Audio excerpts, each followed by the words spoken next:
Ram Krishna Hare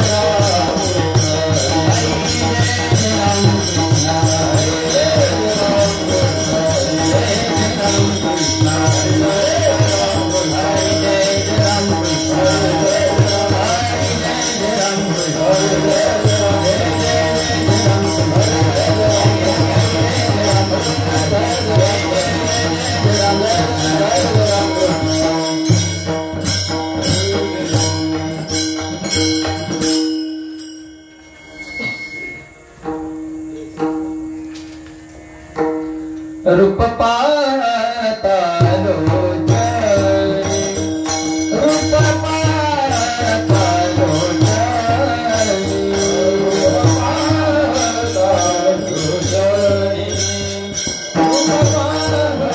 पाता लोचन रूप पाता लोचन रूप पाता लोचन रूप पाता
Hare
Thank you.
संसाराच्या नावे घालून या शून्य वाढता हा पुण्य धर्म केला.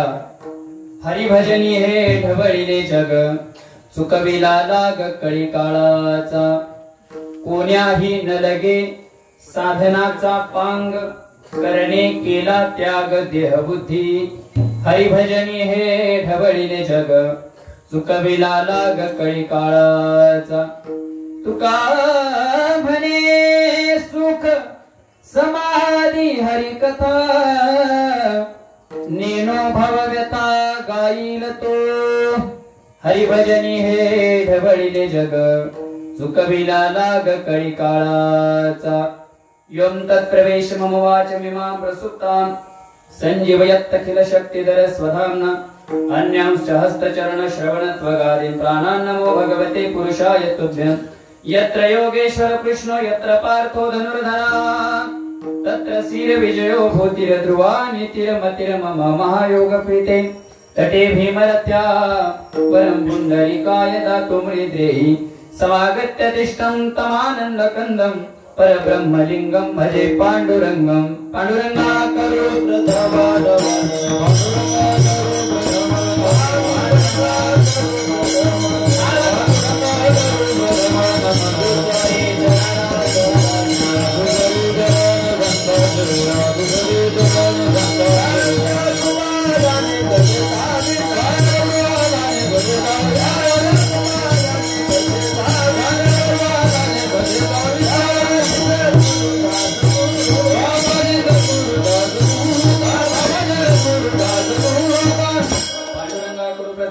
दुसरे चरणा संताच्या त्यांच्या कृपादाने कथेचा विस्तारू. बाबाजी सद्गुरु दास तो कालंका प्रियरम्य सिंहासन स्तंपदां भोजे तेजस प्रदीपदेशम.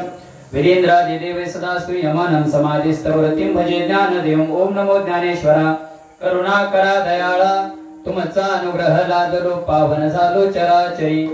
जयांचे केले स्मरण होय सकळ विद्येचे अधिकरण.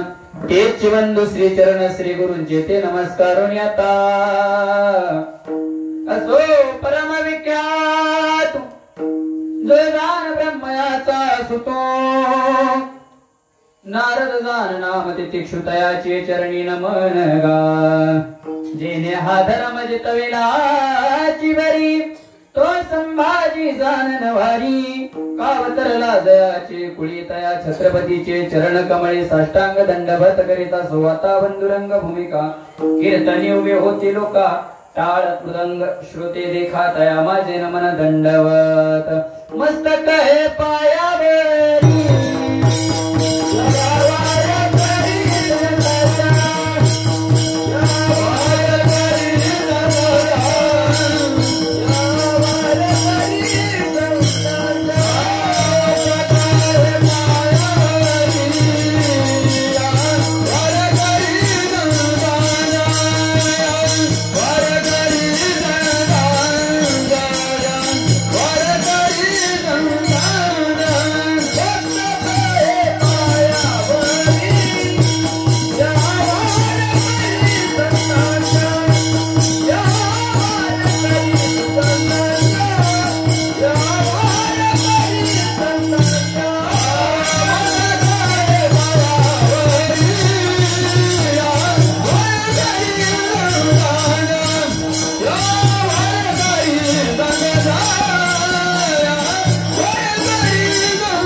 हॅलो. संसाराच्या नावे घालून या शून्य वाढता हा पुण्य धर्म केला. हरिभजनी हे ढवळिले जग चुकविला लाग कळी काळाचा. प्रस्तुत प्राप्त प्रसंगी चिंतन रूपी सेवे करता निवडलेला अभंग संत हृदय सम्राट विहू निवासी जगतवंदनीय जगतभूषण महान भगवत भक्त श्रीमंत संत वैराग्य राग रसिक जगद्गुरु तुकोबारा यांचा 4 चरणाचा अभंग आहे. आणि या अभंगाच्या माध्यमातून जगद्गुरु तुकोबारा आहे का स्वतःच्या जीवनामध्ये जो त्याग केलेला आहे आणि त्या त्यागाचं स्वतःच्या जीवनामध्ये कोणतं फळ प्राप्त झालं किंबहुना कोणती फलश्रुती प्राप्त झाली याचं सुंदर असं मार्गदर्शन करणारा 4 चरणाचा अभंग आहे. विठाला विठाला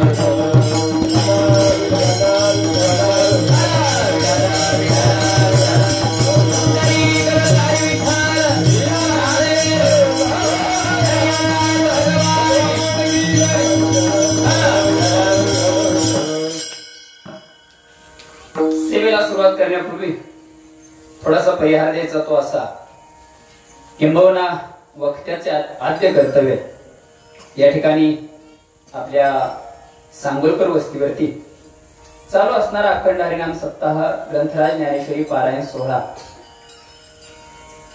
आणि या पारायण सोहळ्याच्या निमित्त आपल्या सर्वांना माहित आहे, परवा संत श्रेष्ठ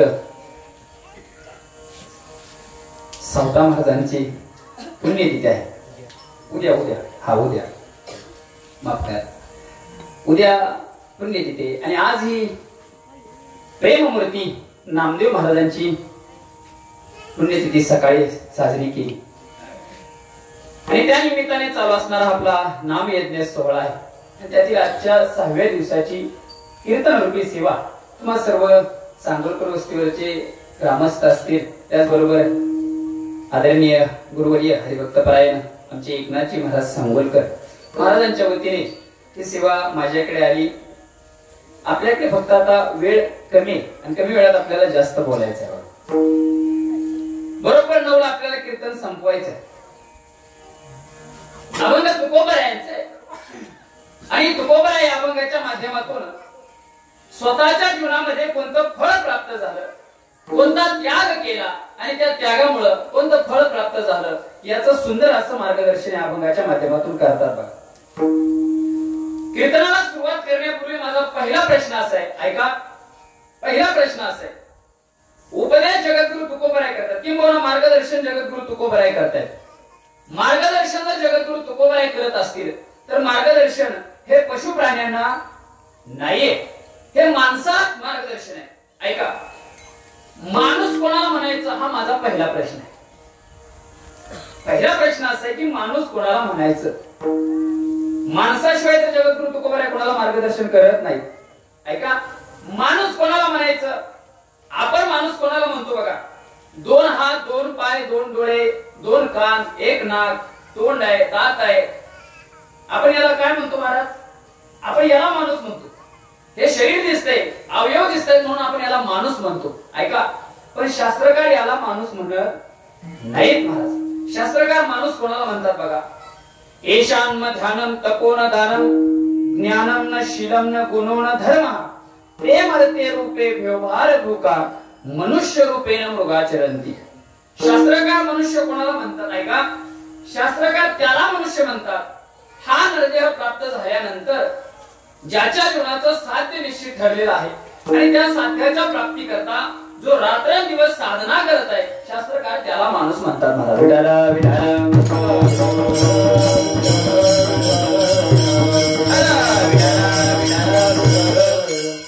हा मनुष्य जन्म महाराज साधा सोपा मिळालेला नाही, सहज मिळालेला नाही महाराज. 83,99,999 वेळा महाराज जन्म घ्यायचा आहे, मरायचा आहे, जन्म घ्यायचा आहे आणि एवढ्या वेळा जन्म घेतल्यानंतर 84 लक्ष योनी फिरून मिळालेला हा नरदेह आहे. आणि या नरदेहानं महाराज काय केलं पाहिजे तर साध्य निश्चित ठरवलं पाहिजे किंवा त्याच्या करता साधना केली पाहिजे. मनुष्य त्याला म्हटलं जातं. आता काहींना आपल्या जीवनाचं साध्य कळत नाही आणि त्यामुळे त्यांना साधना कशी करायची हे सुद्धा कळत नाही. साधं सोपं सांगू का? ऐका, काहींना साध्यही कळत नाही आणि साधनही कळत नाही. काय झालं, एक खेडेगावचा मनुष्य, खेडेगावचा माणूस मुंबईला गेला. मुंबईला आयुष्यामध्ये रेल्वे कशी असती बघितलेली नव्हती. ते बघा, आयुष्यामध्ये उभ्या आयुष्यात कधी रेल्वे कशी असती बघितलेली नाही आणि रेल्वेत बसण्याकरता तो मुंबईला गेला. बघा, म्हातारा मनुष्य होता, रेल्वे माहित नव्हती, कधी बघितलेली नव्हती आणि रेल्वेत बसण्याकरता मुंबईला गेला. मुंबईला गेलेला माणूस ऐका रेल्वे स्टेशन वरती गेला. विचारत विचारत रेल्वे स्टेशनला गेला आणि स्टेशनवर गेल्यानंतर स्टेशन मास्टरकडे गेला, तिकीट घराकडे गेला आणि तिकीट घराकडे गेल्यानंतर तिकीट घरातल्या मास्तरला म्हटला, मास्तर अहो मला एक तिकीट द्या. काय द्या? मला एक तिकीट द्या, मला रेल्वेने प्रवास करायचा आहे, मला एक तिकीट द्या. आता रेल्वे त्या तिकीट घराच्या तिकीट मास्टरनं सांगितलं तुम्हाला मी तिकीट देणार आहे, मी तिकीट देण्याकरता इथं बसलोय, पण तुम्हाला जायचंय कुठे ते मला निश्चित सांगा, तुम्हाला त्या ठिकाणचं मी तिकीट देतो. आता म्हातारा मनुष्याला आयुष्यात रेल्वे कधी बघितली नव्हती, जाण्याचं ठिकाण माहित नव्हतं, मुंबईमध्ये पहिल्यांदा आला होता, जाण्याचं ठिकाण माहित नव्हतं, पण रेल्वे मास्तर म्हटलं मला जायचं अजून कुठे निश्चित ठरलेलं नाही, जायचंय कुठे मला माहित नाही, पण तुम्ही मला तिकीट द्या. काय द्या? तिकीट द्या. आता तो रेल्वे मास्तर स्टेशन मास्तर वैतागला महाराज, म्हटलं तिकीट तुम्हाला द्यायचंय पण जाण्याचं ठिकाण माहित नाही, तिकीट कोणतं देऊ? तर तो जरा म्हातारा खेडेगावचा माणूस होता, वैतागला महाराज. वैतागल्यानंतर म्हटलं तुला जायचंय कुठे हा काय हे काय विचारतो मला सर, मी कुठेही जाईल, मला जायचंय कुठे तू विचारू नको, जास्त उचपत्या करायच्या नाही, मी कुठेही जाईल, तू तिकीट देण्याचं काम कर. आता रेल्वे मास्तर तिकीट मास्तर म्हटलं जाण्याचं निश्चित ठिकाण माहित नाही, तर तिकीट मी कोणत्या ठिकाणचं देऊ? पण जास्त डोकं न लावता त्या तिकीट मास्टरने तिकीट घरात पडलेलं एक जुनं तिकीट उचललं. काय केलं? जुनं तिकीट घेतलं, 2-4 दिवसापूर्वीचं तिकीट घेतलं आणि त्या म्हाताऱ्या माणसाच्या हातात तिकीट दिलं, सांगितलं हे तिकीट घ्यायचं आणि या तिकिटावरती प्रवास करायचा, रेल्वेत बसायचा, प्रवास करायचा. आता तो म्हातारा माणूस आयुष्यात रेल्वे बघितली नव्हती, तिकीट मिळाल्याच्या आनंदामध्ये परत त्या रेल्वे स्टेशन वरती आला, प्लॅटफॉर्म वरती आला आणि आल्यानंतर परत डोक्यामध्ये आलं की आपण रेल्वे कशी असते बघितलेली नाही. रेल्वे विचारण्याकरता परत त्या तिकीट मास्टरकडे आला. मास्टरला म्हटलं मास्तर तुम्ही माझ्याकडून 50 रुपये घेतले, मला तुम्ही तिकीट दिलं, पण गाडी कशी असते मला सांगितलेलं नाही, गाडी कशी असते मला सांगा. तर गाडी कशी असते? आता या खेडेगावच्या म्हाताऱ्या माणसाला सांगायचं म्हटल्यानंतर त्या स्टेशन रेल्वे मास्टरने सांगितलं गाडी काळ्या रंगाची असते. काय? गाडी काळ्या रंगाची असते, जी गाडी धूर सोडीत चालते अशी गाडी आली की त्यात बसायचं आणि प्रवास करायचा. या म्हाताऱ्या माणसात तेवढं डोक्यात ठेवलं, गाडी काळ्या रंगाची असते जी धूर सोडीत चालते अशी गाडी आली की प्रवास करायचा. परत प्लॅटफॉर्म वरती आला, महाराज त्या खुर्चीवरती बसला, बसल्यानंतर थोड्याच वेळात या रेल्वे स्टेशन वरून त्या प्लॅटफॉर्म वरून एक काळा कोट घातलेला टीसी निघाला होता. टीसी कोण? तिकीट चेक करणारा माणूस, काळा कोट अंगात होता. ऐका, तोंडामध्ये बिडी होते, त्या बिडीचा धूर सोडत तो चालला होता. Ticket master Maharaj. तो टीसी निघाला होता. या म्हाताऱ्या माणसाला वाटलं आपली गाडी आली असं वाटलं महाराज. आपली बॅग वगैरे उचलतो एवढ्या तो टीसी पुढे निघून गेला आणि पुढे निघून गेल्याबरोबर या म्हाताऱ्या माणसाची तळपायाची आग मस्तकात गेली. का? 50 रुपये दिले, तिकीट काढले, तिकीट माझ्या हातात आहे आणि तिकीट असलेली तिकीट काढलेली सुद्धा गाडी मला थांबत नाही म्हणजे काय महाराज. एवढा वैतागला महाराज तो म्हातारा माणूस, एवढा वैतागला, पळत गेला त्या टीसीच्या अंगावर उडी मारून बसला महाराज.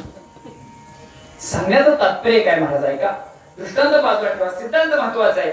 आयुष्यामध्ये साध्य कळालं नाही कुठं जायचं, ठिकाण माहित नाही कुठं जायचं, आणि साधन कळालं नाही कोणत्या साधनानं जायचं. महाराज, जीवनामध्ये काही माणसं अशी असतात की त्यांना साध्यही कळत नाही आणि त्याचं साधनही कळत नाही. तर जीवनामध्ये काही माणसांचं साध्य आणि साधन असे 2 उभ्या रूपाने असतात महाराज, 2 उभ्या रूपाने ठरलेले असतात. बघा, एखादा मुलगा रात्रंदिवस अभ्यास करतो. कशा करता? रात्रंदिवस अभ्यास करतो. आता 10वी-12वीचा पेपर आहे समजा, रात्रंदिवस अभ्यास कशा करता करतो? तर महाराज पुढच्या वर्गात जाण्याकरता. बरं, अभ्यास करून करून महाराज त्यांना डिग्री मिळवली. आता डिग्री मिळवली, आता पुढे काय? साध्य आणि साधन कसं होते कळते माझं कीर्तन तुम्हाला? ऐका, साध्य आणि साधन कसं उभ्या रूपाने कसं असतं बघा. आतापर्यंत अभ्यास केला, डिग्री मिळवली, आतापर्यंत डिग्री मिळवणे त्याचं साध्य होतं. ऐका, डिग्रीच्या जोरावरती नोकरी मिळवणं हे त्याचं साध्य आहे आणि केलेला अभ्यास आहे महाराज, केलेली जी डिग्री आहे महाराज, ते साधन होतं, साधन. आता डिग्रीच्या जोरावरती नोकरी मिळाली महाराज, नोकरी मिळाली. आता नोकरी मिळाली नोकरी परत काय होतं? साधन होतं. आणि नोकरीच्या जीवावरती महाराज साहजिकच गोष्ट आहे, शुभमंगल नोकरी मिळणं महाराज ते साध्य होत असतं महाराज. जसं साध्य आणि साधन अशा 2 उभ्या रूपाने काही गोष्टी असतात, तर जीवनामध्ये काही गोष्टी फक्त साध्यच आहेत, त्याला साधन नाही. जीवनामध्ये फक्त साध्य असणारी गोष्ट तुकोबारायांना विचारली. तुकोबाराय सांगतात आमच्या जीवाचं साध्य केवळ भगवान परमात्मा आहे, त्याच्याशिवाय आमच्या जीवनाचं साध्य दुसरं काही नाही महाराज. ऐका, तुकोबाराय म्हणतात साध्य केवळ विठ्ठल आहे, तो भगवान परमात्मा आहे महाराज. विठ्ठल मुचे जीवन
म्हटलं तुकोबा तुमच्या जीवनाचं साध्य काय? तुकोबा म्हणतात विठ्ठला मोचे जीवन, आगम निगमाचे स्थान, विठ्ठल सिद्धीचे साधन, विठ्ठल ध्यान विसावा. ऐका, काही गोष्टी माणसाला आयुष्याच्या शेवटपर्यंत समजत नाही.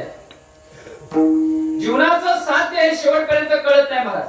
बरीच माणसं आपण बघतोय, किड्या मुंग्यासारखी माणसं महाराज वागतात, पशु प्राण्यांपेक्षाही वाईट माणसं वागतात. का? आयुष्याचं साध्य माहीत नाही महाराज.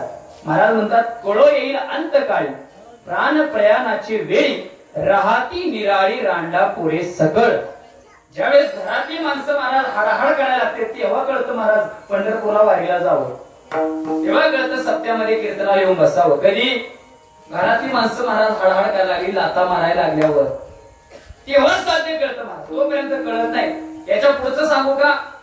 ज्या पत्नीला आपण घरामध्ये आणलेलं असतं, ऐका, देवा ब्राह्मणाच्या साक्षीनं काय म्हणतात 7 फेरे घेऊन ज्या पत्नीला आपण घरामध्ये आणलेलं असतं, ती पत्नी सुद्धा महाराज शेवटच्या वेळेस काय म्हणते महाराज?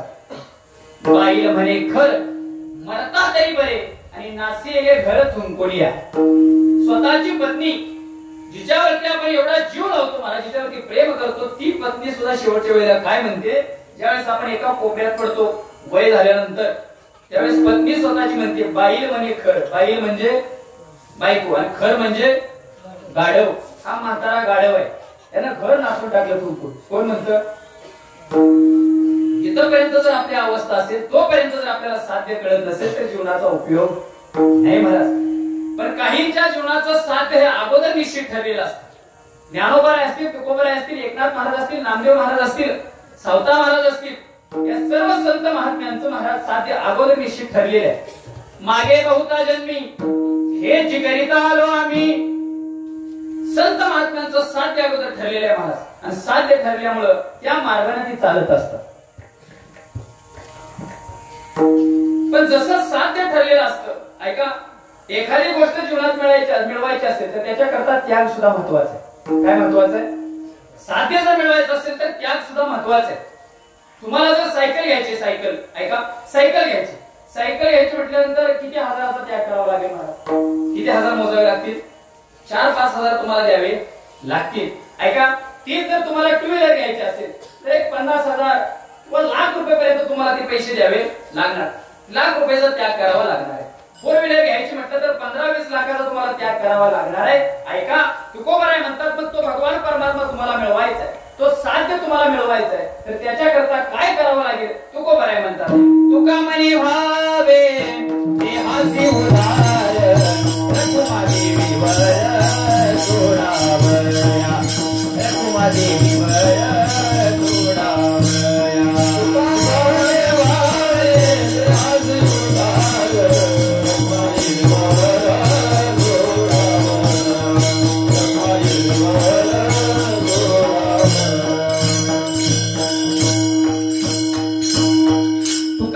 भावे देहासी उदार, रखुमा देवीवर जोडावया. तो भगवान परमात्मा मिळवायचा तर त्याच्याकरता देहावरती उदार व्हावं लागतं महाराज. काय करावं लागतं? देहावरती उदार व्हावं लागतं, तेव्हा तो भगवान परमात्मा मिळतो. आता तुम्ही वारीला गेला होता, वारीत बरीच मंडळी तुम्ही असता, वारीमध्ये देहाचं भान असतं का महाराज? वारीमध्ये देहाचं भान नसतं का?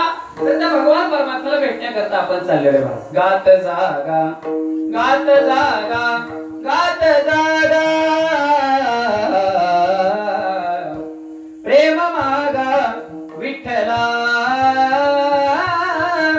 प्रेम मागा विठ्ठला, विठ्ठला गात जागा, गात जागा. महाराज पंढरपूरला आपण जात असताना व्यवस्थेला किंमत नसते महाराज. ऐका, किती जरी कोटीचा घरी बंगला असला, किती जरी कोटीची प्रॉपर्टी घरी असली, ऐका, रोज पुढे मागं करायला नोकर चाकर जरी असले, ऐका, तरी सुद्धा वारीमध्ये जर तो माणूस आला तर तिथं व्यवस्थेला किंमत नाहीये, तिथं अवस्थेला किंमत आहे महाराज. एकळात झोपते, ते एकळात उन्हाचं पांघरून घेऊन, डोक्यावर रुमाल घेऊन झोपते. कुठं? वारीत. का? अवस्थेला महत्व आहे महाराज. तो भगवान परमात्मा मिळवायचा ना, त्याच्याकरता देहावरती अगोदर उदार व्हावं लागतं, तेव्हा तो भगवान परमात्मा आपल्याला मिळतो. तुकोबरायांना काही साधकांनी विचारलं, तुकोबराय एवढ्या वेळ झाला तुम्ही आम्हाला त्याग करा म्हणून सांगता, त्यागाशिवाय काय प्राप्त होत नाही. कारण ऐका, ज्या ठिकाणी त्याग आहे किंवा ज्या ठिकाणी भोग आहे त्या ठिकाणी रोग निश्चित दडलेला आहे. ज्या ठिकाणी भोग असतो त्या ठिकाणी रोग दडलेला असतो आणि ज्या ठिकाणी त्याग असतो त्या ठिकाणी प्रभू प्रेमाचा भोग दडलेला असतो. महाराज विठाला विठाला तुकोबाराच्या वेळेस सांगायला लागले साधक मंडळी म्हणजे तुकोबार आहे. अहो एवढ्या वेळ तुम्ही झालं त्याग करा म्हणून सांगताय, पण तुम्ही तुमच्या जीवनात असा त्याग केलाय का जो त्याग तुम्ही आम्हाला करायला सांगता किंवा त्या त्यागाचं फळ आम्हाला सांगता तो त्याग तुमच्या जीवनात तुम्ही केला का? तुकोबाराय म्हटले मी जो माझ्या जीवनात त्याग केलेला आहे तो त्याग तुकोबाराय अभंगाच्या पहिल्या संसाराच्या नावे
संसाराच्या नावे घालोनिया शून्य वाढता पुण्य धर्म केला. तुकोबाराय म्हणतात मी माझ्या संसाराचा त्याग केला. काय केला? संसाराचा त्याग केला. ऐका कोणत्या संसाराचा केला मी पुढे तुम्हाला सांगणार, पण संसाराचा त्याग केला म्हणून तुकोबाराय सांगतात.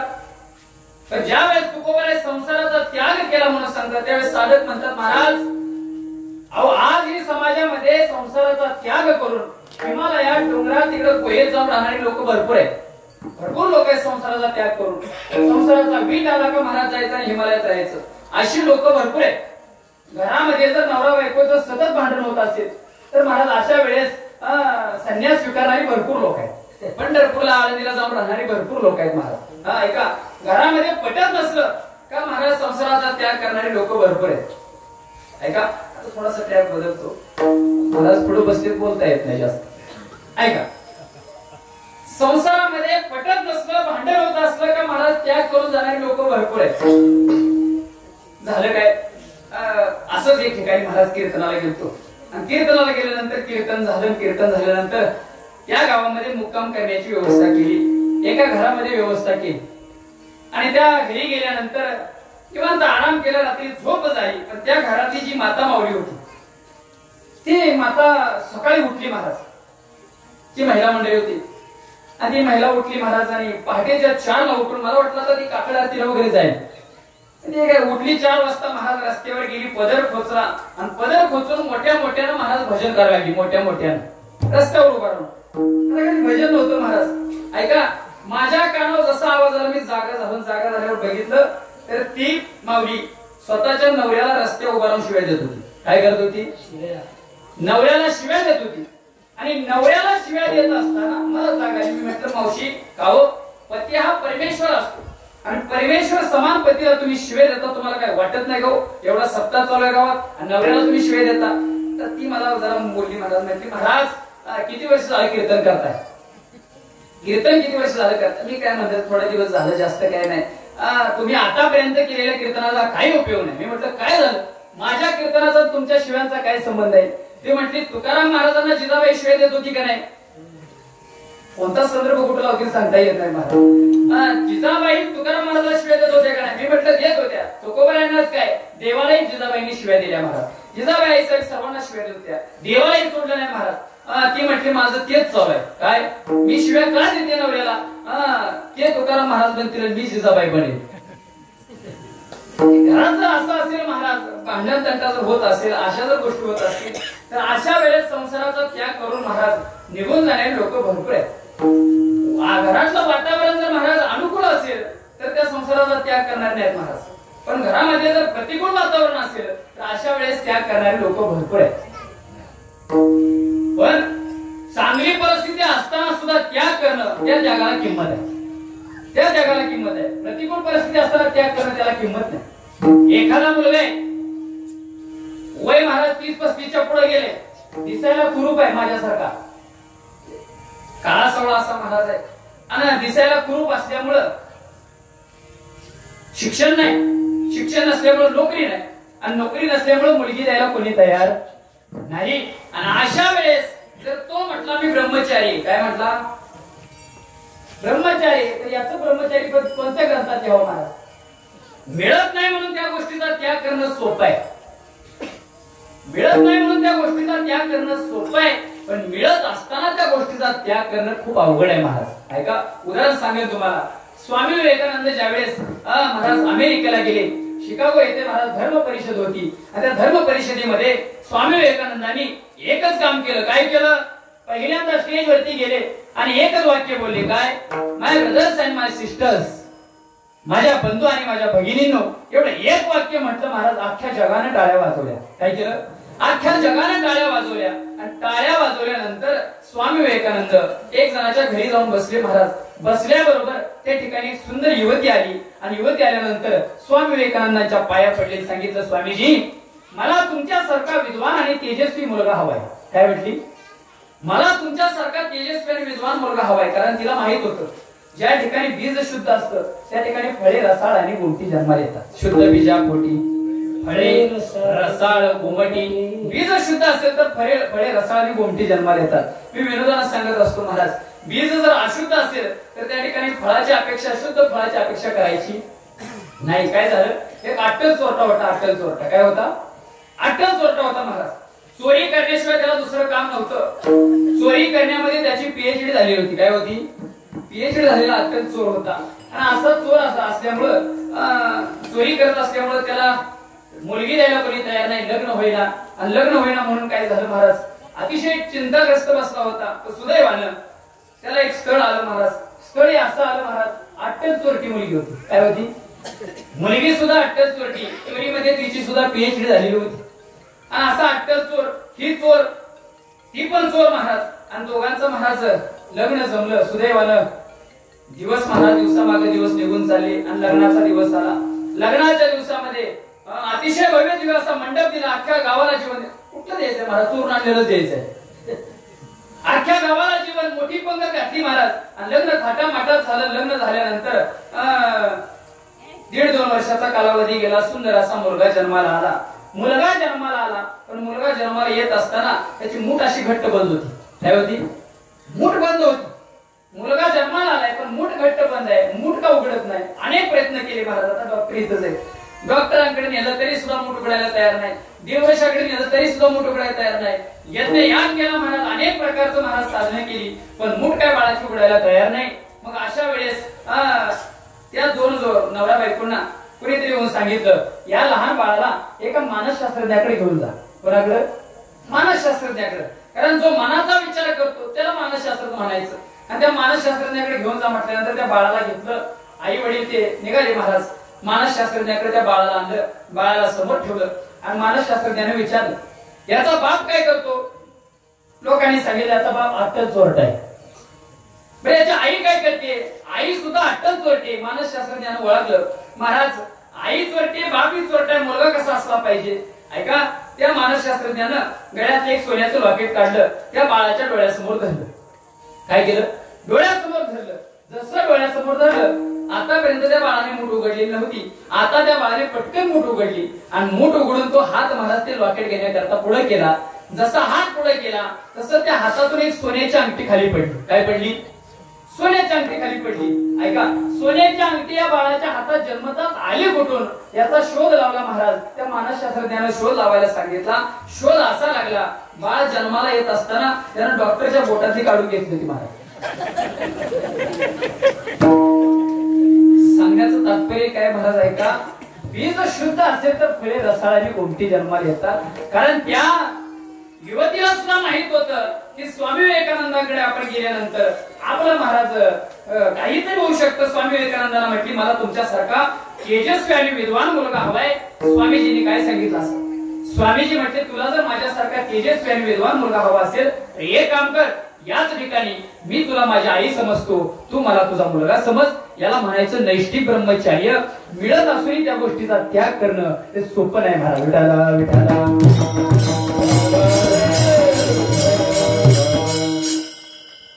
जीवनामध्ये एखादी प्रतिकूल परिस्थिती आली तर महाराज त्याचा त्याग करणं सोपं आहे, पण अनुकूल परिस्थिती असताना त्याग करणं अवघड आहे. जगद्गुरु तुकोबा यांच्या जीवनामध्ये प्रतिकूल परिस्थिती आली होती. एक काळ तुकोबा यांचा असा होता महाराज, तुकोबा यांचं जीवन चरित्र बघा. तुकोबा यांच्या जीवनामध्ये एक काळ असा होता, तुकोबा यांची 65 लाखाची जागीरदारी होती. किती? 65 लाखाची जागीरदारी. आताचे सगळे मंत्री, आमदार, खासदार, मुख्यमंत्री, पंतप्रधान हे सगळे जर यांची संपत्ती एकत्रित केली तरी सुद्धा तुकोबा यांची संपत्ती महाराज त्यांच्या वरचढ आहे. एवढी संपत्ती तुकोबा यांची 65 लाखाची जागीरदारी त्या काळामध्ये.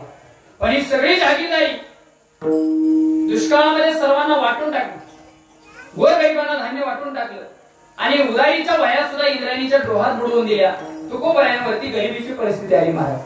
तुकोबरायांवरती इतकी गरिबीची परिस्थिती आली की तुकोबरायांच्या घरी 8-8 दिवस चूल पेटत नव्हती महाराज. चुलीवरती गवत उगवायला लागलं. एवढी परिस्थिती बिकट आली तुकोबरायांची.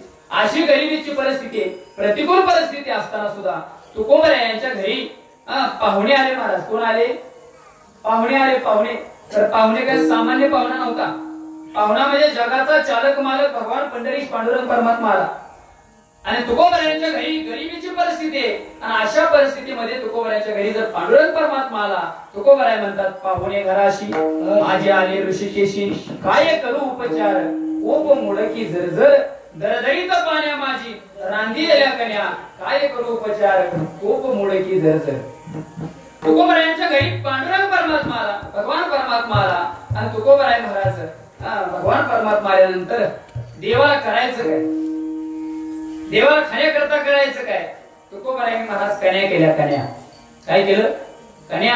आपण कन्या करता का? महिला मंडळी कन्या करता कशाच असतात कन्या?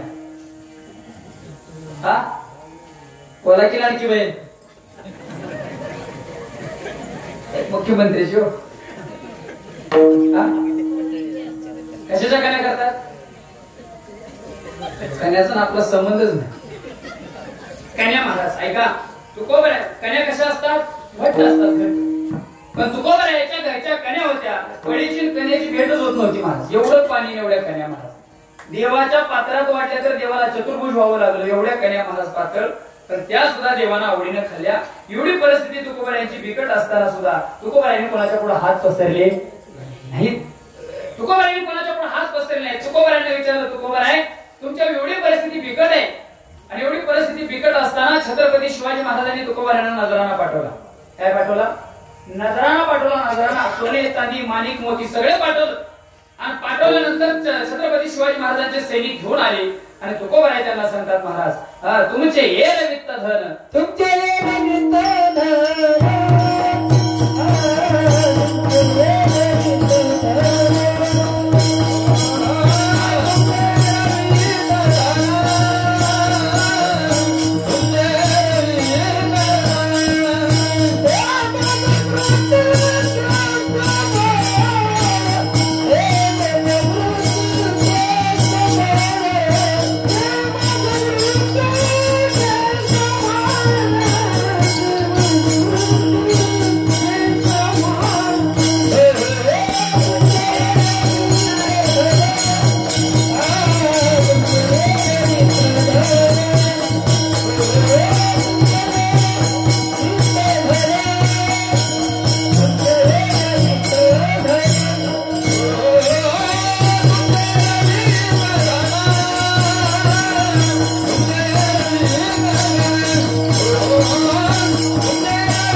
माझं मृतके समान. तुकोबरायांसाठी नजराणा पाठवला छत्रपती शिवाजी महाराजांनी. पण छत्रपती शिवाजी महाराजांच्या सैन्याला सांगितलं तुकोबरायांनी काय, तुमचं जे धन आहे हिरे माणिक मोती सोनं चांदी या सर्व गोष्टी आम्हाला माती समान आहे, माती मोल या आम्हाला नको. मग तुकोबरायांची परिस्थिती बिकट असताना सुद्धा तुकोबरायांनी या गोष्टी स्वीकारल्या नाहीत. मग तुकोबरायांना आधार कोणाचा होता महाराज, आधार कोणाचा होता हा प्रश्न आहे ना. तुकोबरायांची परिस्थिती बिकट होती तरी सुद्धा तुकोबराय खचले नाहीत. आधार कोणाचा होता, तुकोबराय म्हणतात आहे का, तुकोबरायांना आधार केवळ भगवान परमात्म्याचा होता, पांडुरंग परमात्म्याचा होता. महाराज मागे पुढे उभा राहे संभाळीत आलिया घात निवारा किंवा निर्वाणी गोविंद असे मागे पुढे काहीच साकडे पडून येती असा तुकोबरायांचा आधार असणारा भगवान परमात्मा. तुकोबरायांचं एवढी बिकट परिस्थिती असताना सुद्धा तुकोबरायांचं जीवनचरित्र वाचा. तुकोबरायांच्या जीवनचरित्रामध्ये असा एक उल्लेख आहे, तुकोबरायांच्या वेळेस वैकुंठाला निघाले, वैकुंठाला, आणि वैकुंठाला जात असताना गावात गेले. गावात गेल्यानंतर गावातल्या लोकांना विचारलं कोणी येते का वैकुंठाला, वैकुंठाला कोणी येते का. गावातले लोक म्हटले कुठं असतो वैकुंठ, कसला असतो वैकुंठ, लोकांना माहित नव्हतं. वैकुंठाला जायचं म्हटल्यानंतर लोक म्हटले आम्हाला नाही जमायचं. तुकोबराय म्हटले लोकांच्या नादाला नाही लागायचं. तुकोबराय घरी आले आणि घरी आल्यानंतर स्वतःच्या पत्नीने विचारलं, माझं सांगण्याचं माफी मागून सांगतो थोडस बघा. तुकोबराय हे स्वतःच्या पत्नीला सुद्धा समजले नाहीत. तुकोबराय घरी आले आणि घरी आल्यानंतर आपल्या पत्नीला म्हटले जिजाबाई साहेबांना, अरे आजपर्यंत आपण कुठेही फिरायला गेलो नाही, लग्न झाल्यापासून कुठेही फिरायला गेलो नाही, आज येतीस का, आज येतीस का. जिजाबाई म्हणतात महाराज जायचंय कुठं. तुकोबराय म्हणते आपल्याला वैकुंठाला जायचंय. कुठे जायचंय, वैकुंठाला जायचंय. जिजाबाई म्हटल्या वैकुंठाला जायचंय, वैकुंठाला जायचंय पण संध्याकाळी म्हशीची धार काढेपर्यंत आपण माघारी येऊ का. सांगायचंय काय, जिजाबाई आई साहेबांना सुद्धा तुकोबराय समजले नाही, संध्याकाळी माघारी येऊ का ही अपेक्षा जिजाबाईंची होती. मग एवढं जगद्गुरु तुकोबरायांचे जीवनचरित्र आहे महाराज. प्रतिकूल परिस्थिती असताना सुद्धा तुकोबराय महाराज ज्यावेळेस वैकुंठाला निघाले त्यावेळेस जगद्गुरु तुकोबराय म्हणतात, आपुल्या माहेरा जाईन मी आता निरोपया संता हाती आला. ऐका, भगवान परमात्मा येते हातामध्ये महाराज, चतुर्भुज भगवान परमात्मा विमान गरुड विमान घेऊन येतोय महाराज. भगवान परमात्मा आल्यानंतर त्या विमानामध्ये जगद्गुरु तुकोबराय बसले, वैकुंठाला निघून गेले महाराज, वैकुंठाला निघून गेले. ऐका, माझं सांगण्याचं तात्पर्य एवढं आहे की तुकोबरायांची परिस्थिती बिकट होती पण तुकोबरायांनी तो भगवान परमात्मा मिळवला ही त्यांची अनुकूलता आहे महाराज. विठाला विठाला. जगद्गुरु तुकोबरायांची परिस्थिती अनुकूल कशी केली, त्याच्या मागचं कारण काय, त्याच्या पाठीमागचं माझा संदर्भ काय. ऐका, तर तुकोबराय म्हणतात आम्ही काय केला, संसाराचा त्याग केला, संसाराच्या नावे घालून या शून्य त्याग केला, संसाराचा त्याग केला.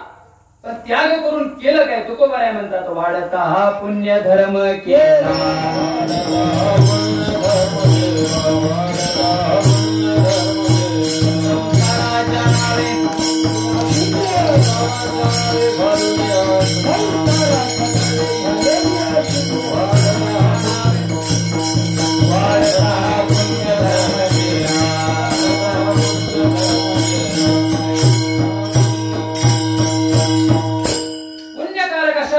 वाढ केली महाराज. तुकोबराय म्हणतात वाढत हा पुण्य धर्म केला.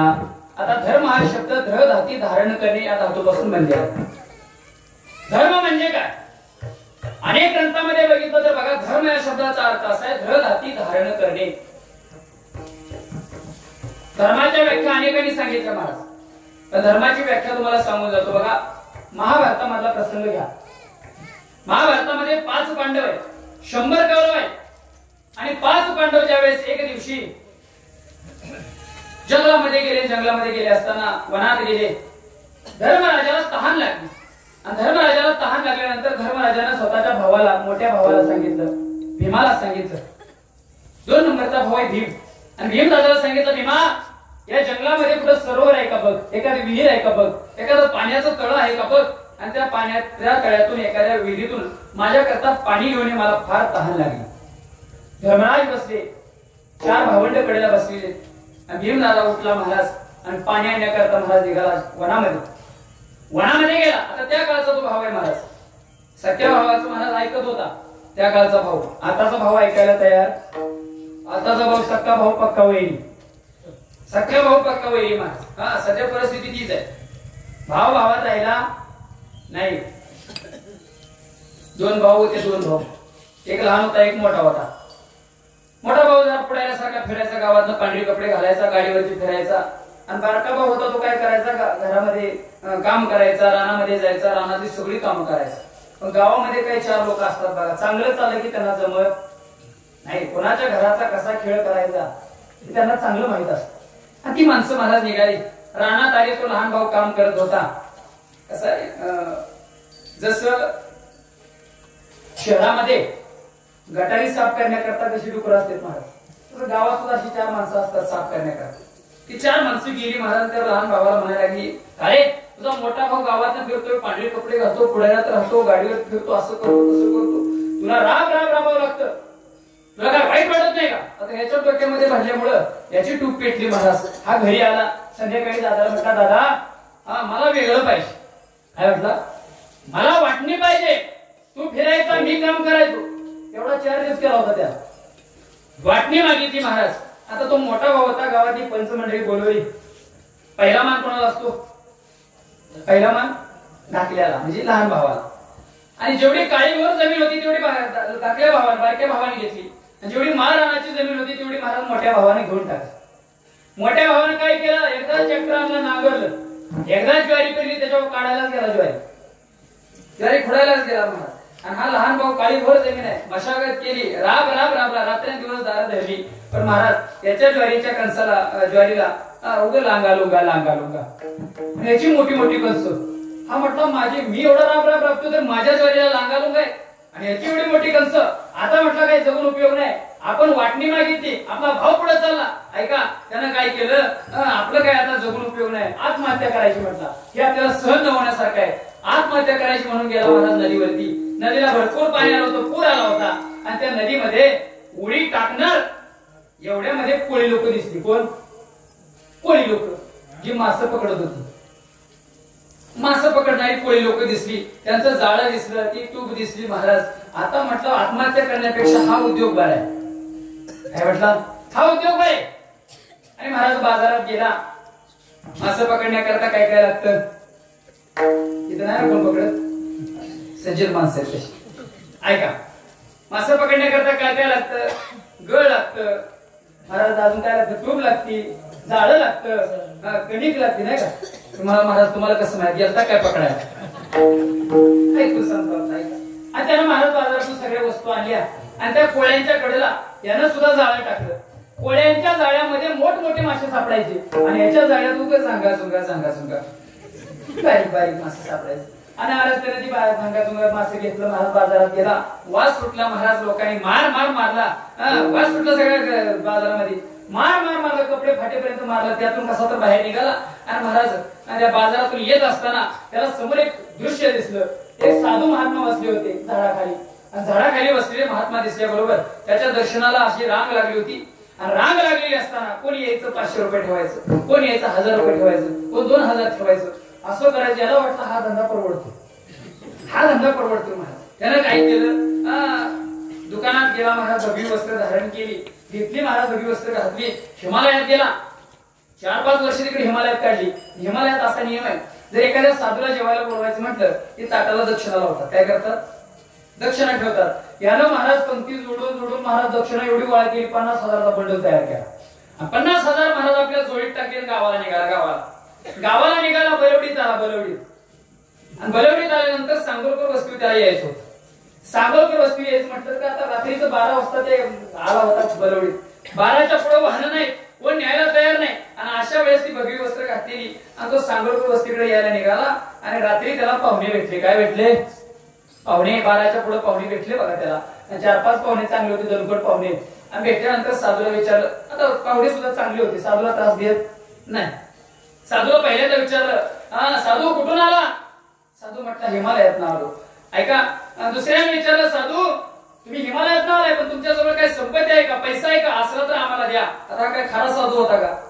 खरा साधू नव्हता. हा म्हटला माझ्याकडे काय नाही. तिसरा म्हटला यांची जोडी चेक करा. जोडी चेक केली, 50,000चा बंडल सापडला. साधू झालाय, खोटा बोलतोय म्हणून त्यांनी काय केलं, मारलं झाडाला उलट टांगलं महाराज. उलट टांगलं महाराज. रात्रभर उलट टांगलं महाराज, रात्रभर उलट टांगलं. सकाळी सांगोलकर वस्तीची लोक बलवडीला दूध घालायला चालले. दूध घालायला चालले असताना तो वर्ण ओरडायला लागला, अहो मला सोडा, मला वाचवा. लोकांनी वर बघितलं महाराज. लोक म्हटली फास घेतला म्हणावं तर नरड्याला फास नाही, हा पायाला फास, उलटा फास कसा म्हणायचा. तो म्हटला मला आधी खाली सोडा, तुम्हाला सगळं सांगतो. ऐका, लोकांनी खाली सोडलं. खाली सोडून घेतल्याबरोबर म्हटलं रात्रीचं सांगू का पहिल्यापासून सांगू. तर लोकांना पहिल्यापासून ऐकायची लय सवय. लोक म्हटले पहिल्यापासून सांग काय काय झालं. आणि त्यानं सांगायला सुरुवात केली. बघा, खेती किया तो लांगा लुंगा, मच्छी पकडी तो सांगा सुंगा, साधू हुआ तो उलटा टांगा. आता मी काय करू तुम्हीच मला सांगा. विठाला विठाला अवश्य वेळ नाही महाराज. ऐका, सक्का भावा सक्का राहायला पाहिजे. ऐका, सांगण्याचं तात्पर्य काय, भीमाला सांगितलं धर्मराजानं मला पाणी घेऊन ये. भीम दादा त्या जंगलात गेला, सरोवर बघितलं. सरोवरामध्ये हात घालणार, पाणी घेणार, एवढ्यात पूर्ण यक्षानं प्रश्न केला. यक्षानं सांगितलं थांब धर्मा, थांब भीमा, पाण्याला हात लावू नको, माझ्या प्रश्नाचं उत्तर दे मगच पाण्याला हात लाव. त्या यक्षानं विचारलेला प्रश्न फार गोड आहे. यक्षानं केलेला प्रश्न असा आहे, सांग भीमा धर्म म्हणजे काय. काय धर्म म्हणजे काय. यक्षाच्या प्रश्नाचं उत्तर भीमाला देता आलं नाही दिलं उत्तर. ऐका, यक्षानं शाप दिला. भीमदादा दगडाचा पुतळा होऊन पडला. नंतर अर्जुन गेला, नकुल गेला, सहदेव गेला. चारही भावंड महाराज त्या सरोवरामध्ये हात घालणार. यक्षाच्या प्रश्नाचं उत्तर दिलं नाही. धर्म म्हणजे काय सांगता आलं नाही. ऐका, चारही भावंड महाराज दगडाचे पुतळे होऊन पडले. चारही भावंड पाणी घेऊन येणार म्हणून काय झालं म्हणून धर्मराज गेले. स्वतः पाणी पिण्याकरता गेले. आणि धर्मराज त्या पाण्यामध्ये सरोवरामध्ये हात घालणार, एवढ्यात पुढून यक्षानं प्रश्न केला, थांब धर्मा, माझ्या प्रश्नाचं उत्तर दे. धर्म म्हणजे काय. धर्म म्हणजे काय असा प्रश्न विचारला. धर्मराजाने दिलेलं उत्तर फार गोड आहे. धर्मराज म्हणतात, धर्मस्य तत्वम निहिती गुहायाम महाजनो येन गता स्वधर्मः. या श्लोकावरती टीका करत असताना विश्वमाऊली ज्ञानोबा आपल्या ज्ञानेश्वरीत सांगतात, एक वडील जे जे करीती तया नाम धर्म ठेविती. आणि ते जी हे अनुष्ठिती सामान्य सकळ. मोठी लोक ज्या मार्गाने गेली, ज्या मार्गाचं आचरण केलं त्यालाच धर्म म्हणतात. बाकी कशाला धर्म म्हणता येत नाही. विठाला विठाला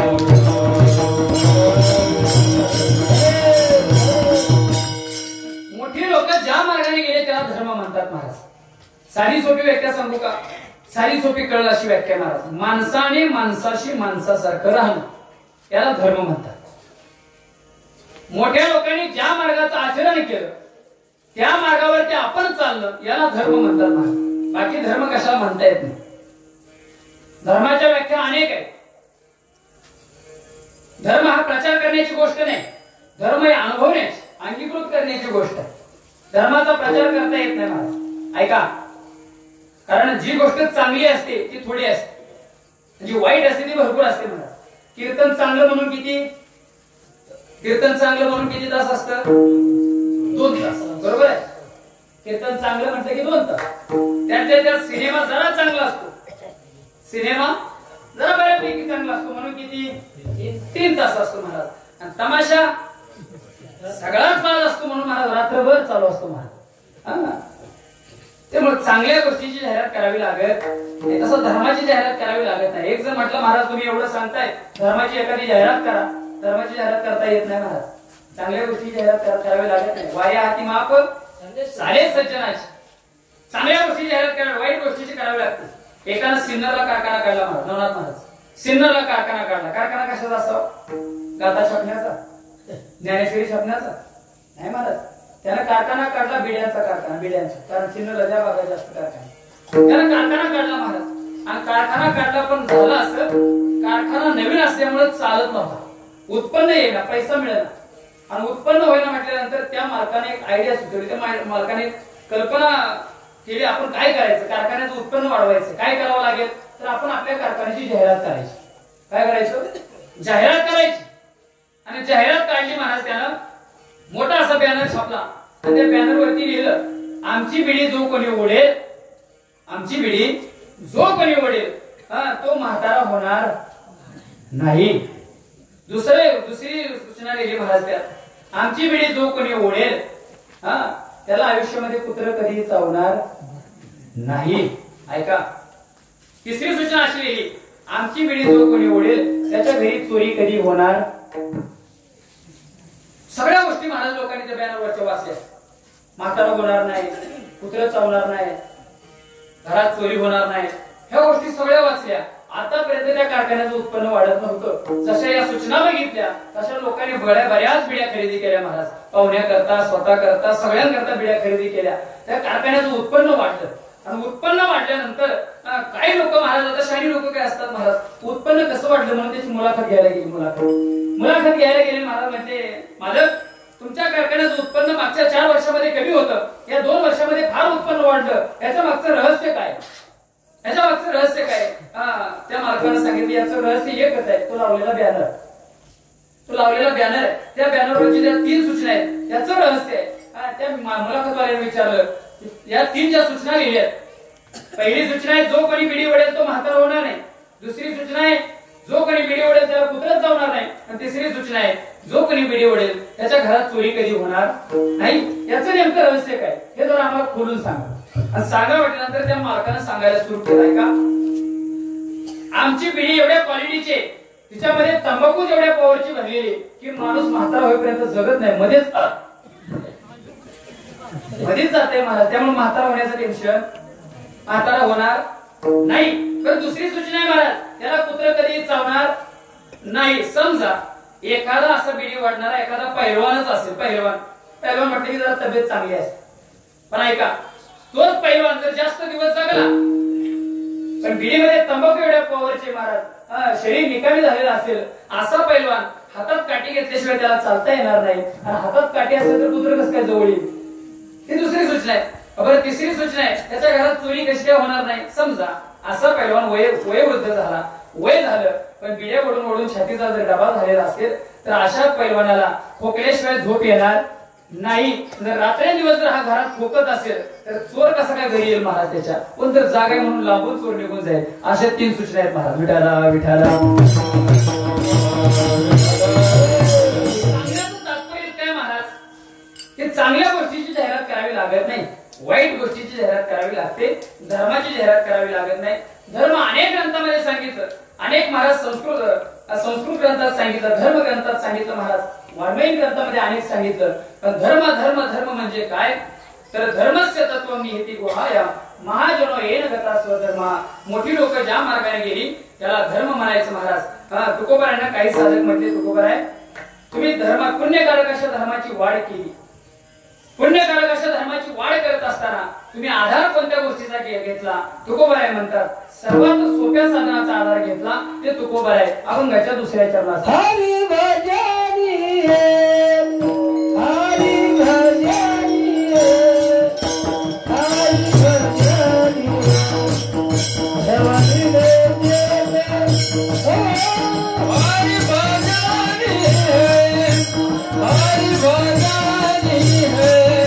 हरी भजनी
हरिभजनी हे ढवळिले जग चुकविला लाग कळी काळाचा आणि फक्त त्या भगवान परमात्म्याचं नामस्मरण केलं.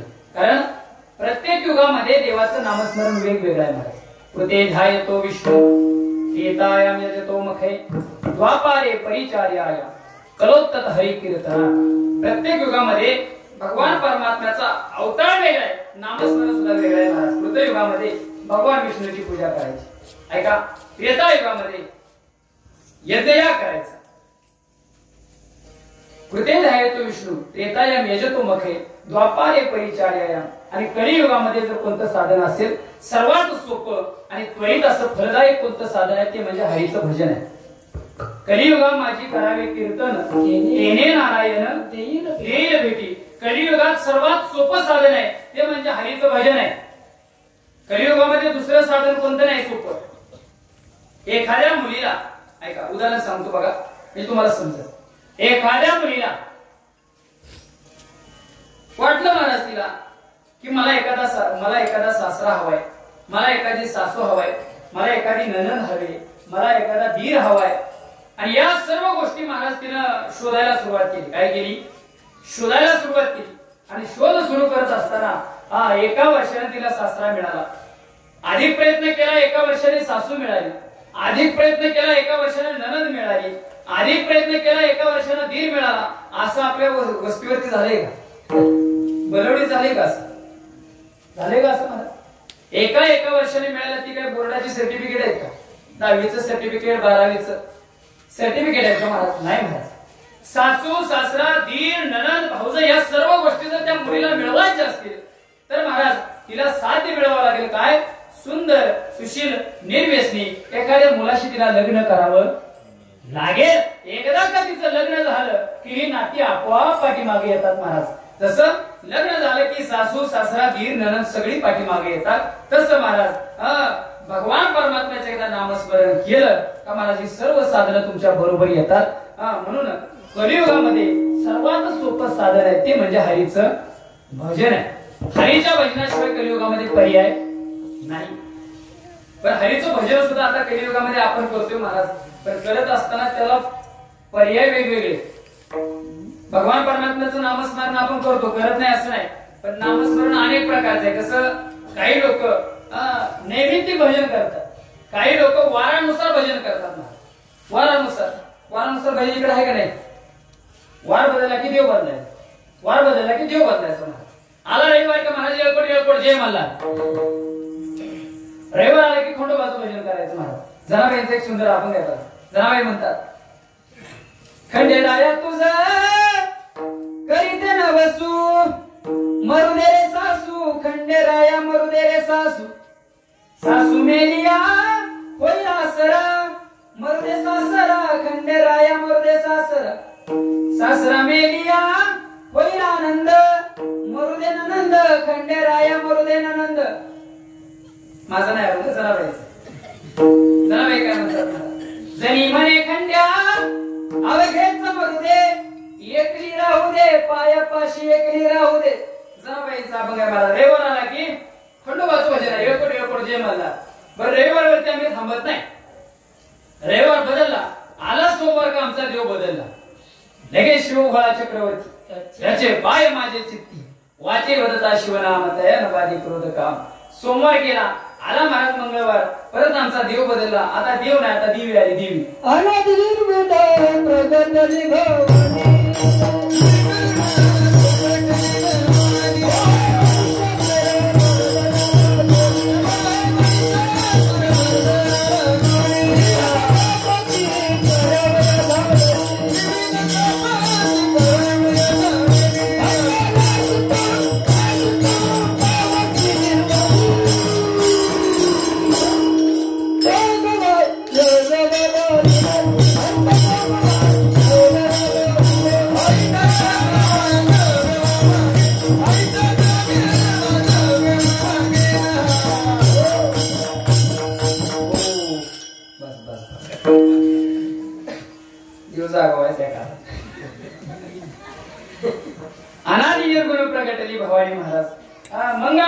आमचा देव बदलला, दिवे आली महाराज. तर आता मंगळवारवरती आम्ही थांबत नाही.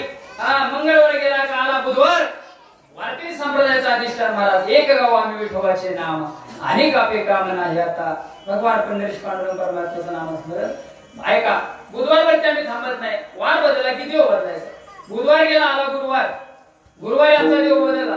गुरुवारी परत आले महाराज. 3 शिरे 6 हात दया माझे दंडवत.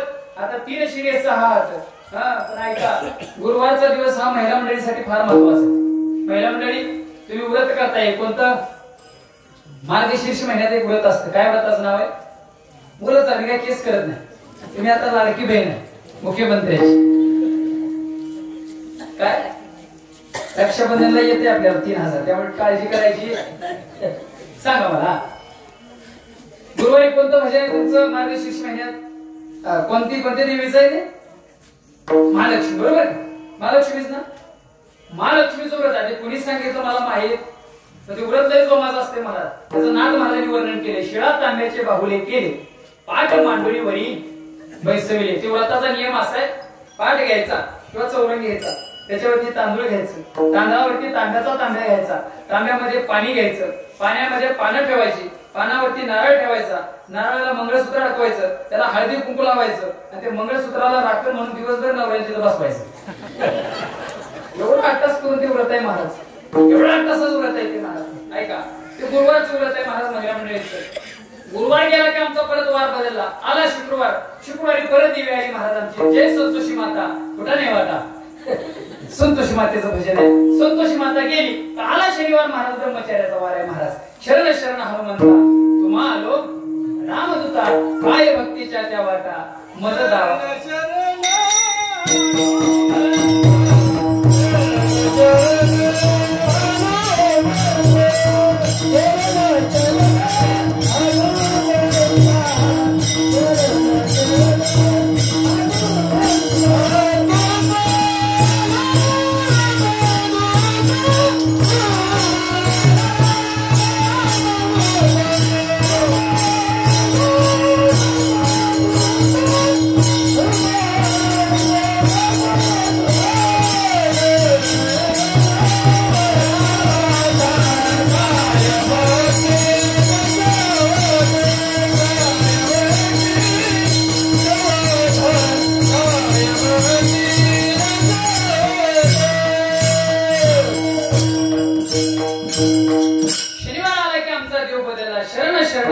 हनुमंतरायाचं भजन आहे.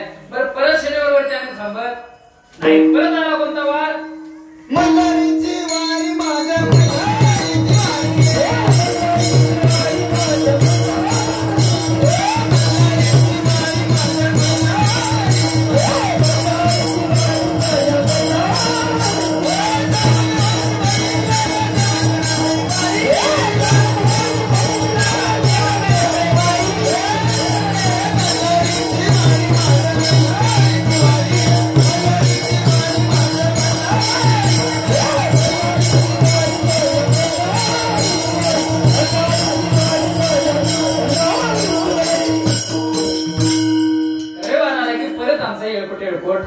जय मल्हारी महाराज. असं जर वारानुसार जर देव बदलत असेल तर कोणता देव आमच्या पाठीमागे येणार आहे महाराज? सांगितलं ना महाराज, आपला तो एक देव करून घ्यावा, तेने विना जीवा सुख नाही. ज्ञानोबा म्हणतात, गावद्वारे आहे हो तेच गावद्वारे आहे हो, आगवेने गावद्वारे आहे हो तेच. आपला एक देव करून घ्यायचा. अजून एक प्रमाण तुम्हाला सांगेल, आम्ही नामाचे धारक नेनो प्रकार अनेक सर्व भावे एक विठ्ठलची प्रमाण. एक देव कोणताही करा महाराज, तो पाठीमाग उभा राहिल्याशिवाय राहणार नाही. तो पाठीमाग उभा राहील म्हणून तो एक देव करायचा आहे. तुकोबा राय म्हणतात, आम्ही कलियुगामध्ये आम्ही कोणतं साधन केलं तर ते भगवान परमात्म्याचं नामस्मरण केलं, हरिभजनी हे ढवळले जग. त्याचा फायदा काय झाला? सुतविला लाग कळी काळाचा. काळाच्या तावडीतून आम्ही सुटलो. तुकोबा एक ठिकाणी म्हणतात, जगा काळ खाय आम्ही माथा दिला पाय. काळाच्या तावडीतून वाचणं काय सोपं आहे का? सोपी गोष्ट आहे? सोपी गोष्ट आहे महाराज. काळाच्या तावडीतून काळ प्रत्येकाला ग्रासलेला आहे. प्रत्येकाला घेऊन जाणार आहे महाराज. काळ कोणालाही सोडत नाही महाराज. घडी घडी काळ वाट याची पाहे. अजून किती आहे अवकाश. याच्या पुढचं प्रमाण द्यायचं झालं तर महाराज, जन्म आले बाळ त्याची वाट पाहे. काळ जन्माला येणाऱ्या बाळावरती सुद्धा काळाची सत्ता आहे. काळ प्रत्येकाची वाट बघत असते. याचे किती दिवस राहिलेत, किती महिने राहिलेत, किती तास राहिलेत, किती सेकंद राहिलेत, त्याची प्रत्येकाची महाराज वाट काळ बघत असलेला आहे. त्या काळाच्या तावडीतून कोणी सुटू शकत नाही. माझ्या पुढे आता तुम्ही बसलाय, मला तरी म्हणून तुम्हाला बोलतो माफी मागून. बघा मला सांगा, तुमचे वडील आता जिवंत आहेत हा? मग पंजोबत असतील असा जर आवाज बरं वाटतंय मला. असा आवाज पाहिजे होता. ऐक, सांगण्याचं तात्पर्य एवढं आहे महाराज, जसे पंजोबा नाही तसे वडील सुद्धा राहिले नाहीत. माफी मागून सांगतो, जसे वडील राहिले नाहीत. तुम्ही जास्त बोलू नका, मला भ्या वाटतो. जसे वडील राहिले नाही, वडील राहिले नाही, त्या अर्थी तुम्ही सुद्धा राहणार. हा, तुम्ही जाणार नाही, मी सुद्धा जाणार आहे. सगळ्यात जर जाणार असतील महाराज, ऐका, याला प्रमाण द्यायचं झालं तर बघा, प्रमाण याला द्यायचं झालं तर पुष्प प्रमाण आहे महाराज. कोणतं प्रमाण आहे? आता मेला पंजा मेला, आता मेला पंजा मेला, आता मेला पंजा मेला, आता मेला पंजा मेला, आता मेला पंजा मेला, आता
बाप मसना गेला, देखत देखत नातू परंतु तोही तैसा झाला. प्रत्येकाला मरण आहे महाराज. कोणी या जगामध्ये राहिलेलं राहण्याकरता आलेलं आहे महाराज. हे हा नरदेहच महाराज कसा आहे, नाशिवंत आहे. नाशिवंत देह जाणारच सकळ, आयुष्य खातो काळ अवदान महाराज. काही प्रमाण लवकर आठवत नाही, तो वेळ वेळ तुम्हाला काही गोष्टी झाल्यानंतर कळतात. एक जणानं पोलीस स्टेशनला गेला, केस केली महाराज. केस केली, कशाची केस केली? पोलीस स्टेशन मध्ये विचारलं, पोलिसांनी विचारलं कशाची केस आहे? काय नाही, मला एक जण गाढव म्हटला. काय म्हटला? गाढव म्हटला, त्याची केस आहे. पोलीस मला कधी म्हटला गाढव? 2 वर्षापूर्वी म्हटला. मग तो आता केस करायला आला, काल गाढव बघितलं म्हणून आज केस करायला. 2 वर्षात गाढवच बघितलं होतं कसं असतं. काय गोष्टी उशीर आठवतात मला. ऐका, आजा मेला पंजा मेला बाप मसना गेला. मरण हे निश्चित आहे, प्रत्येकाला येणार आहे. प्रत्येकाच्या डोक्यावरती काळाची सत्ता आहे महाराज. मरण ही अटळ गोष्ट आहे. एका गजलकारांनी लिहिलेली गजल सुंदर आहे. जिंदगी जिंदगी एक किराए का घर है, एक ना एक दिन बदलना पड़ेगा. जिंदगी एक किराए का घर है, एक ना एक दिन बदलना पड़ेगा. मौत जब तुझको आवाज देगी, घर से बाहेर निकलना पडेगा. ज्या दिवशी मरण आहे तुमचं, त्या दिवशी तुम्हाला घरातून बाहेर काढलं जातं. मला सांगा, किती जरी कोटीची प्रॉपर्टी असली, किती जरी लाखाचा बंगला असला, तर आजपर्यंत माझ्या ऐकण्यात असं आलं नाही की त्या बंगल्यामध्ये त्याला महाराज काढी लावली. असं अजून तर ऐकायला भेटलं नाही. प्रत्येकाचा मुक्काम ठरलेला आहे. एखादा जर माणूस दवाखान्यात वारला, दवाखान्यात जर मरण पावला, तर त्या माणसाला महाराज आता त्याचं नाव रामभाऊ असेल शामभाऊ असेल महाराज, तो माणूस जर दवाखान्यात वारला तर गावाकडची लोक फोन करून काय विचारतात महाराज, रामभाऊ कुठं आला म्हणतात का, शामभाऊ कुठं आला म्हणतात का? त्याला एक शब्द ठरलेला काय, बॉडी. बॉडी कुठं आली महाराज? का मेल्यानंतर यात राम राहत नाही. मरण ही अटळ गोष्ट आहे. मरण ही प्रत्येकाची ठरलेली गोष्ट आहे महाराज. मरणाचा काळ, वेळ आणि ठिकाण ठरलेलं आहे. त्या वेळेलाच तुम्हाला मरण येणार, त्या काळामध्येच तुम्हाला मरण येणार आणि त्या ठिकाणी जाऊन तुम्हाला मारावं लागणार आहे. ऐका, काही काही माणसांना वाटतं आम्ही तर अमर राहण्याकरता आलो, अमर राहण्याकरता आलो. अमर राहण्याकरता कोणी आलेलं नाही. पण एक माणसाचा भ्रम आहे, आम्ही अमर राहण्याकरता इथं आलोय आणि त्या धुंदीत माणूस जगतोय, त्या अवस्थेमध्ये माणूस जगतोय की त्याला मरण ही गोष्टच माहित नाही. केवळ इथं जगण्याकरता आलोय असं वाटतं. पण लक्षात ठेवा, मी विनोदाने सांगतो बघा, आपल्या सांगोलकर वस्ती सुद्धा महाराज, नवनाथ महाराज एकदा यम आला होता. कोण आला होता? यम. कोणाच्या घरी आला होता लगेच सांगत नाही, तुम्ही त्याच्या घरी जाता. यम आला महाराज आणि यम आल्यानंतर त्याच्या हातामध्ये 100 लोकांच्या नावाची यादी. पहिल्या क्रमांकाचं नाव सांगोलकर वस्तीच्या माणसाचं आहे. नाव वाचलं. नाव वाचल्याबरोबर त्या माणसाच्या घरापुढे गेला, दरवाजा वाजवला. दरवाजा वाजवल्यानंतर दरवाजा उघडला. सांगोलकर वस्तीचा माणूस आहे महाराज, हुशार माणूस आहे. आणि त्या माणसाने दरवाजा उघडला, तसा समोर यम बघितला. यम बघितल्यानंतर आता यमाला जे घातला, जे हरी काय यानं केलं? आता यम म्हटलं काय नाही, तुझा शेवटचा दिवस आहे, तुला आज मी नेण्याकरता आलोय. माझ्या खिशात 100 लोकांची नाव आहेत, त्या यादीला पहिल्या क्रमांकाचं नाव तुझं आहे, मी तुला न्यायला आलो. आणि न्यायला आलं म्हटलं. आता सांगोलकर वस्तीचा माणूस आहे, हुशार माणसं इथली. त्या माणसानं काय केलं महाराज, यमाला सांगितलं तुम्ही मला न्यायला आलाय ना, एक काम करा, माझ्या भारताची एक संस्कृती आहे, भारत देशाची एक संस्कृती आहे, पाहुणा घरी आला की आम्ही चहा पाणी केल्याशिवाय पाठवत नाही. तुम्ही माझ्या घरी पाहुणा आहे, यम जरी असला तरी पाहुणा आहे. एक काम करा, घरात या. खाटवरती महाराज त्या यमाला बसवलं. काय करू तुम्हाला? चहा करू, कॉफी करू, दूध करू का सुंदर असं फ्रीज मध्ये ठेवलेलं थंडगार ताकाचा तांब्या आणून देऊ? यम म्हटलं जास्त काय नको, थंडगार ताकाचा तांब्या म्हणतो तर ताकाचा तांब्या आणून दे. आता ताकाचा तांब्या आणून दिला महाराज. आणि आणून दिल्याबरोबर यमानं आणून देत असताना त्या माणसाला एक कल्पना सुचली. काय करायचंय? यादीचं पहिल्या क्रमांकाचं नाव खोडायचंय. हातात तांबे, पण यादीचं पहिल्या क्रमांकाचं नाव खोडायचंय. काय केलं पाहिजे? यमाला बेशुद्ध केलं पाहिजे. बेशुद्ध करायचं मग काय करायचं? तर बलवडीच्या बाजारातून आहे ना बाजार, बलवडीच्या बाजारातून ते उंदीर मारण्याचं औषध घरी आणलं होतं. घरी उंदराला मारायचं म्हणून. आणि ते उंदराच्या औषधाची पुडी फोडली, ताकाच्या तांब्यात होत. ताक सुंदर असं ढवळलं, ताकाचा तांब्या म्हणून यमाच्या हातात दिला. यमानं महाराज काही न विचार करता, मागं पुढे न बघता घटा पिऊन घेतला. पेल्याबरोबर 5 मिनिटात यम बेशुद्ध झाला. यम खाटावरती झोपी गेला. आणि झोपलेला यम बघितल्याबरोबर त्या सांगोलकर माणूस कुठल्या लक्षात ठेवा, सांगोलकर वस्तीचा माणूस आहे. त्यानं महाराज डोक्यामध्ये कल्पना केली होती की मला मरण चुकवायचंय. आणि त्याला आनंद झाला. यम झोपी गेलाय ना, आनंद झाला. आणि यमाच्या खिशात हात घातला, यादी काढली 100 लोकांच्या नावाची. आणि त्या यादीचं पहिल्या क्रमांकाचं नाव वाचलं. घरातला पेन घेतला, पेनानं पहिल्या क्रमांकाचं नाव खोडून टाकलं. पण पहिल्या क्रमांकाचं नाव खोडल्यानंतर यमाला शंका येईल. यमाला या यादीत नाव कसं नाही म्हणून शंका येईल. मग काय करायचं? सगळ्यात खाली नाव लिहूया म्हटला. यादीच्या खाली 100 क्रमांकाचा आकडा टाकला आणि 100 क्रमांकाला नाव लिहिलं. आता म्हटला निवांत झालो, 2 वर्ष आपल्याकडे परत येत नाही, आपलं मरण आपण पुढे ढकल. आणि त्या आनंदामध्ये त्याने यादी खिशात ठेवली यमाच्या. आणि हातात ठेवल्याबरोबर, खिशात ठेवल्याबरोबर आनंदित झाला. तिथंच बसला. 1 तासभर यमाला झोप झाली महाराज यमाची. आणि यम शुद्धीत आला, जागा झाला. जागा झालेला यम इतका प्रसन्न झाला, आनंदित झाला. आनंदित झालेला यम त्या माणसाला म्हटला, कुठल्या माणसाला? जागा का तुम्ही? माणूस कुठला आहे?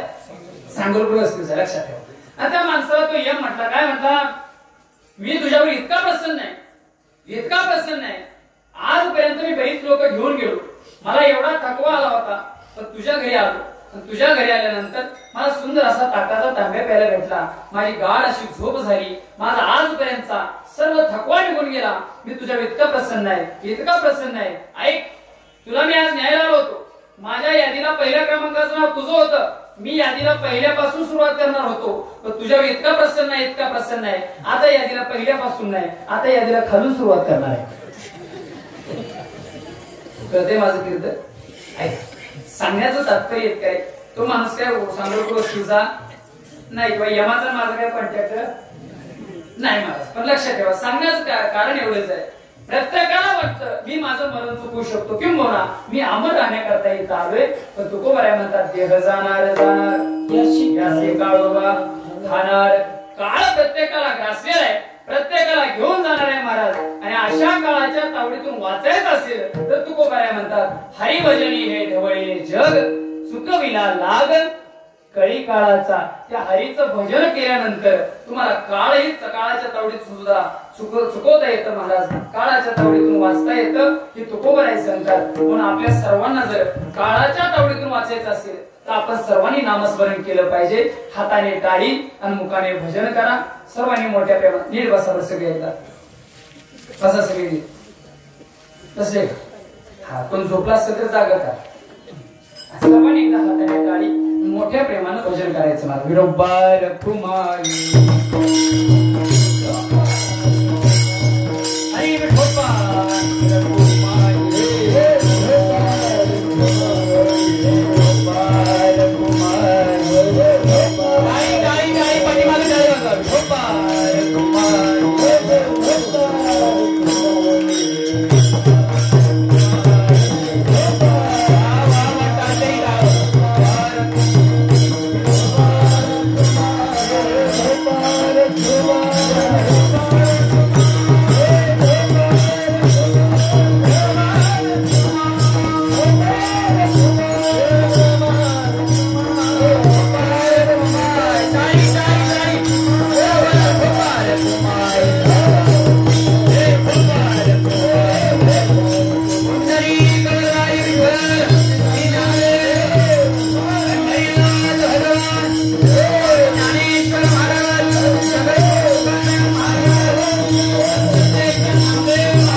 हरिभजनी हे ढवळीले जग सुकविला लाग कळी काळाचा. ऐका तुकोबारायनं काही साधकांना विचारलं, तुकोबाराय तुम्ही कळी काळावरती विजय मिळवला, तुम्ही संसाराचा त्याग केला, संसाराचा त्याग करून त्याचं फळ काय मिळालं तर वाढता पुण्य धर्म केला, धर्माची पुण्यकारक अशा धर्माची वाढ केली, त्याचा फायदा काय झाला तर कळी काळावरती विजय मिळवला. तुकोबारायनं साधक म्हणतात ह्या सर्व गोष्टी तुम्ही केल्या, आता तुमच्या जीवनामध्ये कोणती साधना करण्याची गरज आहे का? तुकोबाराय म्हणतात कोणती साधना करण्याची गरज कोण्याही न लगे, साधनाचा बांग करणे केला त्याग देह बुद्धी. महाराज तुकोबाराय म्हणतात त्या गोष्टीचा आम्ही त्याग केलाय, कोणत्याही जीवनामध्ये आता कोणती साधना करण्याची गरज नाही. ऐका आपल्याकडे वेळ आता झालेला आहे, सरळ सरळ बघतो आता आपण. ऐका कोणत्याही गोष्टीची महाराज साधना करण्याची गरज नाही. मग तुकोबारायने काय साधकांना विचारलं, तुकोबाराय तुम्ही आता तुमच्या जीवनामध्ये उरलेलं आयुष्य, त्या आयुष्यामध्ये उरलेल्या जीवनामध्ये काय करणार आहात? तुकोबाराय म्हणतात तुका म्हणे सुख समाधी हरिकथा नेणो भव व्यथा गाईल तो. तुकोबाराय म्हणतात आम्ही एकांत स्वीकारणार आहे आणि एकांतामध्ये महाराज त्या भगवान परमात्म्याचे केवळ नामस्मरण करणार आहे. येणारी जी चिंता असेल, येणारं जे संकट असेल तो भार आम्ही देवाच्या पायावरती व्हायला. तुका म्हणे सुख समाधी हरिकथा नेणो भव व्यथा गाईल तो. हरिभजनी हे ढवळीले जग सुकविला लाग कळी काळाचा. यथामती यथा अवकाश अभंगाच्या 4 चरणाचा सरळ सरळ भावार्थ तुमच्या समोर मी मांडण्याचा प्रयत्न केलेला आहे. वेळेची मर्यादा आहे, फक्त आपल्याकडे 2 मिनिटं उरलेली आहेत आणि बरोबर 9 ला ही सेवा संपवायची. जे काय चुकीचं असेल, आता बरंच काय चुकलं असेल बाबा मला सांगतील नंतर, जे काही चुकीचं असेल ते माझ्या बुद्धीचा दोष आहे, जे काही चांगलं असेल ते आपण आपल्या घरी घेऊन जायचंय, चांगले घेऊन जायचंय. ठिकाणी चांगले घेऊन जावं म्हणून महाराज सांगितलं, माझी चप्पल घेऊन गेलो महाराज. अजून आणून दिलंय महाराज. चांगलं घेऊन जाऊ महाराज. चांगलं काय असेल ते घेऊन गेलं पाहिजे. जे काय वाईट असेल जे काय लागलं असेल ते माझं मला परत करा. म्हणून झालेली सेवा भगवान श्री पंढरीश पांडुरंग परमात्म्याच्या चरणी, त्याचबरोबर जगद्गुरु तुकोबा यांच्या चरणी, आज यांची पुण्यतिथी संत श्रेष्ठ प्रेममूर्ती नामदेव महाराजांच्या चरणी, उद्या ज्यांची पुण्यतिथी असे संत श्रेष्ठ सावता महाराजांच्या चरणी, त्याचबरोबर ज्ञानोबा यांच्या चरणी, तुकोबा यांच्या चरणी, स्वानंद निवासी सद्गुरु जोग महाराजांच्या चरणी ही सेवा समर्पित करत असताना माझे गुरुवर्य हरिभक्तपरायण आदरणीय ज्यांच्याकडे मी गायन शिकलो, त्यांच्याकडे मी 6 वर्ष गायन शिकलो असे आमचे आदरणीय हरिभक्तपरायण पंडित सोळंके गुरुजींच्या चरणी ही सेवा समर्पित करतो.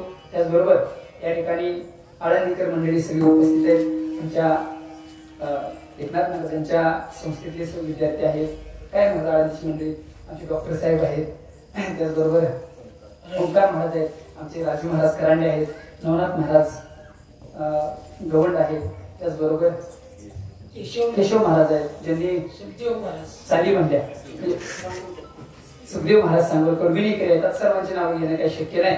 आमचे ज्यांनी पकवाजाची मृदंगाची सुंदर अशी साथ केली आमचे शशांक महाराज आटपाडकर आहेत. हे सर्व मंडळी आहेत महाराज. त्या सर्वांचं नाव, त्याचबरोबर शूटिंग चालू महाराज आमचे सांगोलकर महाराज तुमच्याही चरणी ज्यांनी या ठिकाणी मला सेवा दिली, संधी दिली, ते आमचे हरिभक्तपरायण गुरुवर्य एकनाथजी महाराज सांगोलकर त्यांच्या चरणी सेवा समर्पित करतो.